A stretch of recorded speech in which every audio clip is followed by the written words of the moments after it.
নমস্কার বন্ধুরা, আপনারা সবাই কেমন আছেন? আশা করি প্রত্যেকে ভালো রয়েছেন। আজকে দেখে নেব আপনাদের আজকের দিনটি কেমন যাবে। Deer universe, please answer me. আজকের দিনটি আমার ভিউয়ার্সদের কেমন যাবে? ইউনিভার্স এখানে এটাই বলছে যে আজকে আপনাদের দিনটি ভালোই যাবে, তার সঙ্গে আপনাদের আজকে দিনটি ব্যালেন্স করে চলতে পারে। যদি কারোর কোর্ট কেস চলে থাকে, তার কিন্তু যারা সত্যের সাথে আছেন তাদের কিন্তু কেসে জিতে যাওয়ার সম্ভাবনা রয়েছে। এবং এখানে ইউনিভার্স আপনাদেরকে নতুন কোনো পথ দেখাচ্ছেন বা নতুন কোনো অপরচুনিটি আপনাদের কাছে আসছে, যেটা ইউনিভার্সের ব্লেসিংসের সঙ্গে আপনারা যদি ওই অপরচুনিটিটাকে গ্রহণ করতে পারেন, তাহলে আপনারা জীবনে একটা ভালো নতুন অধ্যায় শুরু করবেন, যেখান থেকে আপনারা সফলতা পাবেন।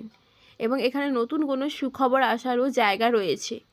যদি ভিডিওটি ভালো লেগে থাকে তাহলে প্লিজ অবশ্যই ভিডিওটিকে লাইক দেবেন এবং কমেন্ট করে এনার্জিটি ক্লেম করবেন।